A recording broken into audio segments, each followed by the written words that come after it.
couple of weeks ago, we focused on a handful of exclusive blueprints and rewards and how to obtain them, ranging from campaign, multiplayer, Warzone, and DMZ. And today I want to take a deeper look at that DMZ section in particular, because while we touched on some of the more high-level and quest-based things like the weapon case extraction rewards, we didn't go really in-depth into the mission faction rewards that you can end up getting, which produces around 15 exclusive rewards that you can end up earning and using throughout multiplayer, Warzone, and even DMZ. So in this one, while we won't be taking a look at the contraband weapons and keys and things like that earned, we'll be taking a look at those more longer lasting ones, the exclusive rewards that will stick around with your account upon completion. So as we go along, drop your thoughts below. Have any of these yourself? If not, would you attempt to go out and get some of them? Whatever the case, drop your thoughts below. But let's get into it. So for starters, the way these rewards are distributed in DMZ are tier specific. There's 6 missions per DMZ faction, with each mission rewarding something smaller. The only exception is the very first challenge set here of missions that you have in Legion, where you only have 3 standard missions followed by a story mission to unlock the tier 2.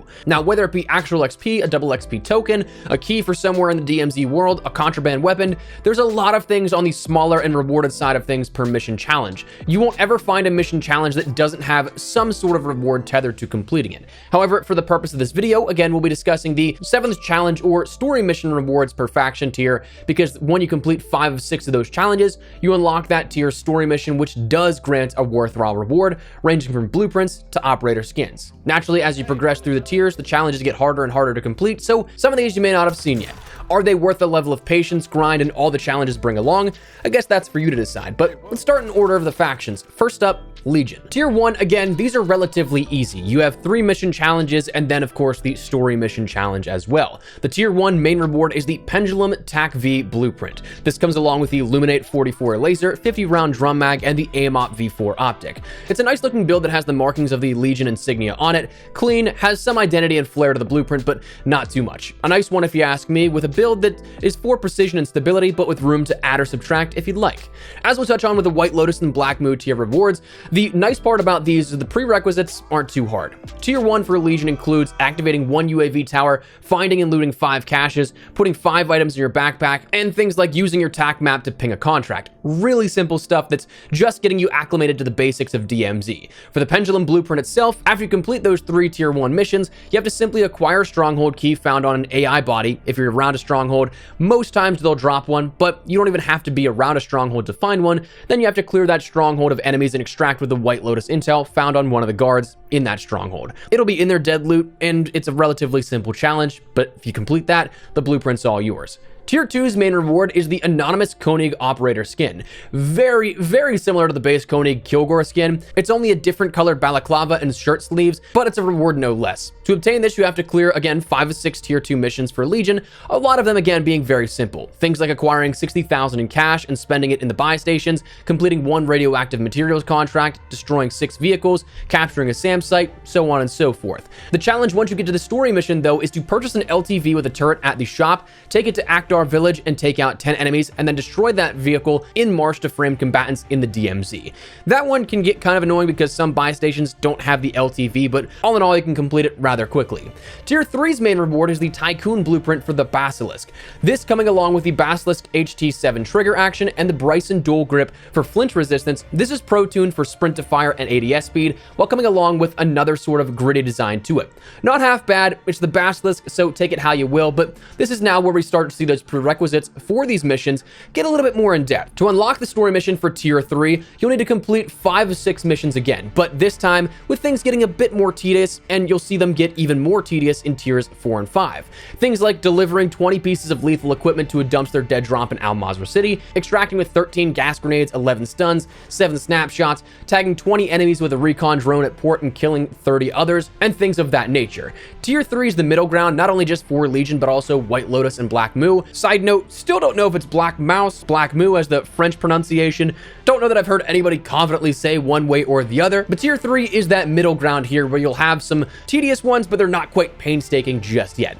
But to get the Tycoon blueprint mission complete, you have to kill 10 enemies at terminal with the Sakin MG38, with the 150 round box magazine and the Soshki bipod, and with that same build, also shoot down 3 reinforcement choppers in terminal. This one just got annoying. One game it didn't track for me, others I couldn't get choppers to spawn, Another thing that I'd see is the heavy reinforcement choppers, so it'd take more than 150 rounds if you're doing it yourself, even with armor piercing, so wasn't too fun, but it is manageable if you have a squad and if you have teammates helping you out.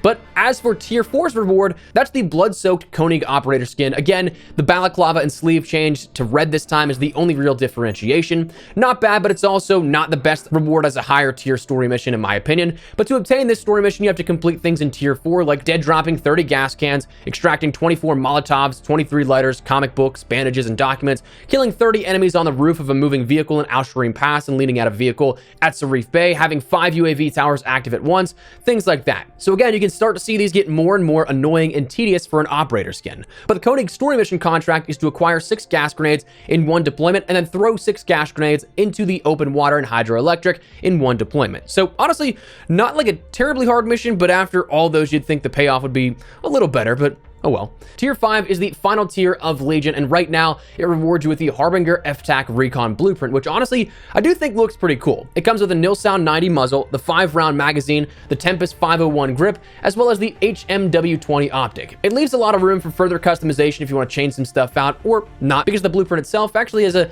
decent design in my opinion, pretty clean. But tier 5 again is where you'll start to see things get really tedious and kind of painful. While by comparison, tier 5 of Legion still isn't the worst, this is where the tedious nature really starts to come to light. In order to obtain the tier 5 story mission, you end up having to complete firstly the missions to extract with 100 radiation blockers, completing 8 unique contracts in a single deployment, completing 5 contracts each under a minute, which notably gives you an extra reward of the swamp gas vehicle skin, extracting then with 3,500 rounds of pistol and SMG ammo, 6,500 rounds of AR and LMG ammo, as well as 1,200 rounds of shotgun ammo, among other challenges. Thankfully, the nail in the coffin story mission isn't the craziest challenge out there, though it is still tedious by comparison. You're tasked with parking a vehicle at all 4 gas stations in hydroelectric, planting a charge at each station, and then when the charges are set, climbing to the 2nd level of the radio tower in hydro and detonating them there. So at least it's a bit more manageable, but still somewhat annoying. That, however, is how you complete and earn all of the exclusive rewards for the Legion faction. Now, before we continue on a little further into the White Lotus and Black Move rewards, if you enjoy the video, you find it at all insightful, do me a favor and drop a like on it as well. If you're new to the channel, you'd like to stay up to date with all things Modern Warfare 2, Warzone 2, and DMZ, do me a favor and hit that subscribe button. I'd love to have you in the community if you'd like to join. And as well, if you'd like to take advantage of 20 to 30% off your next order of G Fuel, check that link in the description below. It's a great time for a restock or to try something out for the very first time. But let's get back into the exclusive rewards. So to start with White Lotus, you first need, at the very least, as basic as it sounds, to complete that first tier of Legion. That's what unlocks tier 1 of White Lotus. This is just, again, those simple first 3 basic challenges in the story mission. Then you have access to those missions, which tier 1's main reward is the Steel Ghost blueprint for the X13 auto. This comes along with the Impact Point barrel, XRK field grip, and the 17-round mag. Not the worst build, but not the best for a sidearm, but it is nice and clean in that aesthetic of a matte gray and sort of cream coloring. This one, the nice part again, is that it's relatively simple to obtain. As with most tier 1 rewards in DMZ, the prerequisite challenges are pretty easy. You can only have 3 missions active at a single time, but for the most part, you can get all of them done in 1 or 2 deployments.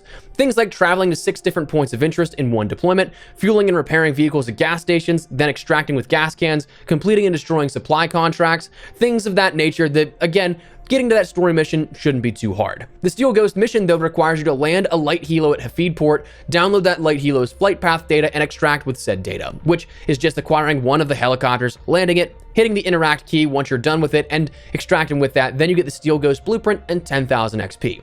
Next, tier 2's mission reward is the Defuse operator skin for Zimo. This one deviating slightly, like the König skins of Legion, just slightly based on the aesthetic of the uniform base and having some differences there. This and that higher tier reward for Zimo's outfit reminds me of the armor from the Commonwealth and the Walking Dead comics in the show, but just like all the other challenges, you have to complete 5 of 6 missions to get that story mission unlocked for the very first one. Tier 2 is relatively simple again, tasking you with things like activating 5 UAV towers and killing 20 enemies pinged by those towers, buying a precision airstrike and using it to kill 10 enemies, that just being simply AI, completing a hostage rescue mission and extracting with the hostage evac helo, running over 16 enemies with a vehicle and things of that semi-smaller nature. Then for the Defuse operator mission at tier 2, you're tasked with traveling to Al Safa Quarry, killing 18 enemies and then destroying 2 reinforcement helicopters in Quarry. One thing that I will say, and we'll have a tips video here touching on this sometime in the next few weeks when we talk about completing every single challenge for each faction, I'd highly recommend taking a SAM site in Quarry if there is one in your deployment, because those do count towards the destruction of those helicopters. You don't necessarily even have to focus on destroying them yourself, which is definitely nice. Do that, and then you have the Defuse operator skin. Tier 3's completion mission moving forward will reward you with the Horde Breaker 5.56 Icarus LMG blueprint. This comes along with the SZ Bullseye optic, the FTAC support 11.5-inch factory barrel, the D15 grip, and the Ravage 8 stock, which is overall a pretty clean looking blueprint and not too terrible a build for MP, matching up nicely with that Zimo outfit you'll earn in Tier 2. Tier 3's missions, like Legion, start to introduce a bit tougher of challenges or tedious of challenges. Things like killing 20 enemies in the Said City Mall without being downed, same with killing 3 actual players in the mall. Said City Mall is always heavily guarded with higher tier AI, so it's a bit tougher in nature, but also things like controlling 3 SAM sites simultaneously. You're going to need a helo at the very least, but likely also the help of some teammates or two. Then also things like extracting with 100,000 in cash on a single teammate in a deployment after opening 3 safes, dead dropping stims and rations, and so on. But to unlock the blueprint for the Tier 3 story mission, you have to complete the looting of a GPS tracker from the dead drops near mall, travel to every point of interest while carrying it in a single deployment, and then extracting with the tracker itself. So definitely going to need a light helo or a vehicle of some kind, and I'd recommend starting on the outskirts and moving your way in so you don't lose track of where you've already visited. Now Tier 4, that is the anti-medic Zimo skin. Again, kind of cool because it's got the white armor. If you are a fan of The Walking Dead, it might look similar, but as with Legion and as we'll see with the Black Moon challenges, Tier 4 is where you end up starting to get some harder things here with this, or at the very least more tedious. Things like snapshotting 8 enemies locked in strongholds using snapshot grenades, while also killing 20 enemies in a locked stronghold, not going into it, completing 3 hostage rescue contracts in under 2 minutes each, delivering 7 proximity mines and claymores to dump their dead drops, thermite grenades, extracting with frag grenades, and things of that nature that just become more tedious. You will end up eventually unlocking the Caved In challenge, which is the story mission for Tier 4 of White Lotus, where you're tasked with entering the Riverside Caves in TAQ Caves by boat, looting and extracting the smuggling records in the Riverside Caves in TAQ Caves, and placing sensitive documents at the original location of the smuggling records in the same deployment. So the thing is that sounds simple, but caves always is inhabited by a ton of high-level AI. So it's something that will be tedious, a little bit challenging, but also, again, to do that all in one singular deployment. It's not the toughest challenge by comparison, but it is tougher than it seems. Complete that, and then you have the anti-medic operator skin for Zimo. Now, finally, Tier 5 of White Lotus. This is, again, where things get a little bit tough. But if you end up completing it, you end up getting the Chisel blueprint for the SAB. This comes along with the Thermo Optic X9, the 9-inch TAQ-C B55 barrel, as well as the Assault 60 stock. And truth be told, this is a very interesting build, not one that I would really recommend. It is something that does have thermal target identification. It's built for aim down sight speed and a bit of magazine capacity, it says, though there is no alteration to the magazine itself, but it is something that is a blueprint reward. I don't know that I'd actually use this, though it is a cool little aesthetic to it. But for Tier 5, again, you have to complete things that are tougher and more tedious, like completing 4 contracts in under 5 minutes, killing enemies and operators with different variations of the Bryson 800, delivering 40 bandages to dump their dead drops, extract with 25 self-revives, 40 bottles of aspirin, a full backpack or full loadout 8 times, and things of that nature. So a lot of tedious and more in-depth things, but once you end up getting to that route forward Tier 5 mission challenge, you have to loot 7 tracking devices from the Al Sharaim Pass dumpster dead drop, plant 7 tracking devices on AQ trucks in TAQ Caves in one deployment, and travel to the server rack in the bunker in TAQ Caves and download the data. So a pretty in-depth Tier 5 mission here with that one. And again, returning to caves where it is heavily armored and fortified with AQ AI. So just be conscious that one might take a little bit of time to complete because it is a little bit tougher. Now, the Black Mou, the final faction here within DMZ. To unlock the Black Mou to begin with, you need to complete the Tier 2 story missions for both Legion and White Lotus. So it may take a bit of time to access, but once you do, if you don't like those Tier 3, 4, and 5 challenges or the rewards for White Lotus, you can do this and get to 100% in Black Mou before you even complete like 50% of Legion or White Lotus. You don't have to follow any specific order to complete them. But the Tier 1 reward is the Amethyst Dash blueprint for the P890, which comes along with the XRK Heavy V3 trigger action, the 12-round magazine, and the Bruin P890 factory stock. The theme of a sort of matte gray and purple accent is something that you'll see continues on through not only this blueprint, but also the rest of the Black Move rewards. And honestly, I think these are some of the coolest rewards we have in DMZ. But thankfully, tier 1 isn't too bad. Again, you have to pick up 5 radios dropped by AQ members and kill 15 hostiles marked by those radios. That's that single sort of ping radio that goes out like a UAV in the vicinity, smaller than a UAV and only lasting 1, maybe 2 pings.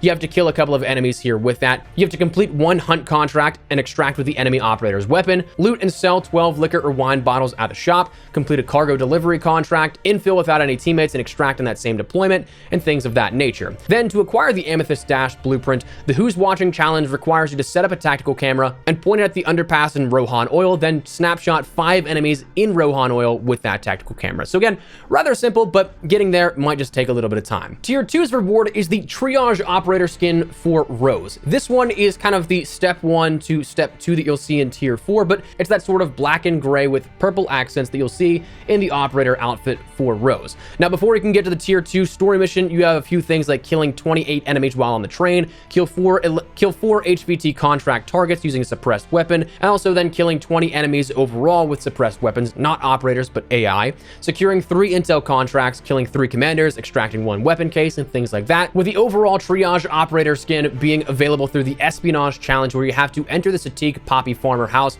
and loot the target's laptop. Then you have to deliver that laptop to a dumpster dead drop near the train tracks northeast of the cemetery, and then plant the hacked laptop back in the Poppy Farmer house where it was taken from. So you just kind of got to go in this sort of loop to complete this contract, but once you do, you end up getting the Triage operator skin. Tier 3, that reward comes down to the Endless Night blueprint. That being a nice blueprint for the Sakin MG38, where it comes along with the 20-inch Bruin Silver Series barrel, the Soshki underbarrel, the 100-round belt mag, and the SZ SR07 optic. Aesthetically, I really like this one here. Again, that sort of black and gray and now carbon fiber design with the purple trim and also a little bit of cream coloring on the magazine. I think that looks really good here at this. But to, of course, get to tier 3's mission challenge, you have to go through things like infill solo without any weapons, exfil in the same deployment without picking up any weapons. So basically go to an exfil and hope that nobody picks you off. This is probably a nice sort of regain mission where if you just died and lost all your stuff, you can attempt it and not really have to worry about losing anything. You also have to do things like completing an HVT contract in under 2 minutes, completing a raid of a weapon stash contract without taking any body damage, things like extracting with a single backpack carrying 200,000 in cash and valuables, that being total, not necessarily just the cash you have on hand, but if you have a couple of high value things like, say, gold bars, gold skulls, GPUs, and things like that, those will also count as well. But then once you end up unlocking the National Treasure Tier 3 mission, you can locate and loot the first hidden container at the oasis east of TAQ, locate and loot that second hidden container, and then locate the third hidden container and extract the irradiated drill found inside of it to complete that mission and grant you the Endless Night blueprint. Tier 4, again, coming back to it, is once again the Relentless operator skin. As I mentioned, a step above what we saw with that Triage Roze skin, where the purple is a bit more defined on this version of the Roze skin. It has the purple sleeves, she has some purple lipstick, and a bit more eyeshadow to fit what would be under her helmet in Modern Warfare 2019, but not so much anymore.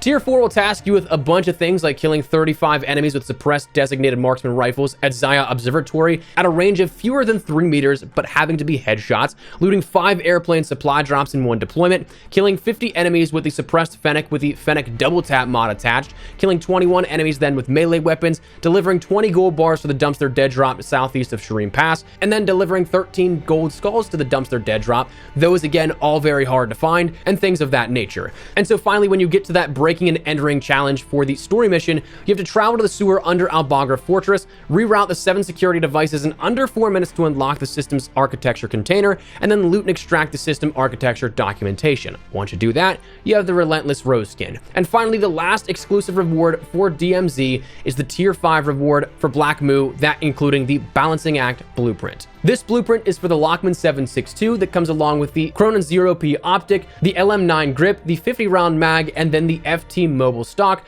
which the blueprint's aesthetic again carries on from that Sakin blueprint Really cool looking. It's got some carbon fiber, some gray, some black, some purple accents. And if you're a grinder, it is one that'll be absolutely pretty cool. And honestly, it's going to be pretty rare for a little bit of time. I don't see too many people getting this in the next couple of weeks, next couple of months, maybe even, or at least that sort of vast majority of players that will have this. So it will be something that if you're a collector, you can hold on to and kind of have as this badge of honor that you completed it. But to do this, you have to complete a bit more challenging and tedious missions, like killing 31 operators, which are real players, with a suppressed MCPR 300 with the Raptor FVM40 and SZ 1 milliwatt PEQ laser attached at a range of over 200 meters. That might have been recently adjusted, can't remember off the top of my head, but that is a very, very tough challenge to complete in relation to the MCPR. It's a sniper, you're not one-shot killing people. 200 meters is a long distance.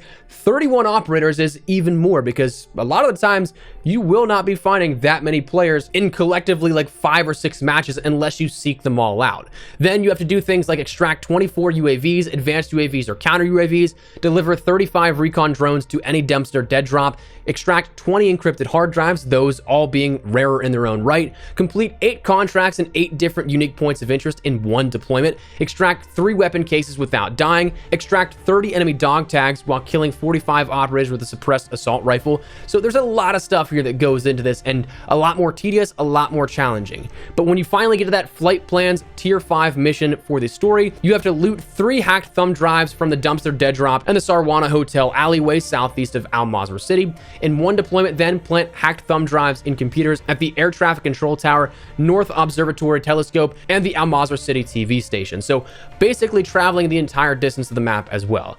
So there's a lot that goes into this, and honestly making that one of the rarer items you'll probably find, just simply because of it is a tough challenge to complete and gauntlet of challenges. But that said, that is your 15 to 16 exclusive rewards for DMZ in particular. Wanted to kind of add to the discussion here that we had a couple of weeks ago and let you know of some stuff that you might be able to grind out if you're looking for something to do. So that said, that's what we're gonna call it. I'd love to get your thoughts and feedback down below. Are you guys gonna go for any of these? Do you have any of them so far? Whatever the case, feel free to let me know. But if you enjoyed the video, you found it at all insightful, do me a favor and drop a like on it. And if you're new to the channel, make sure you subscribe so you don't miss a single thing regarding all things Modern Warfare 2, Warzone 2, and DMZ. But for now, thanks so much for watching. My name has been Espresso. I'll see you guys later. Take care and peace.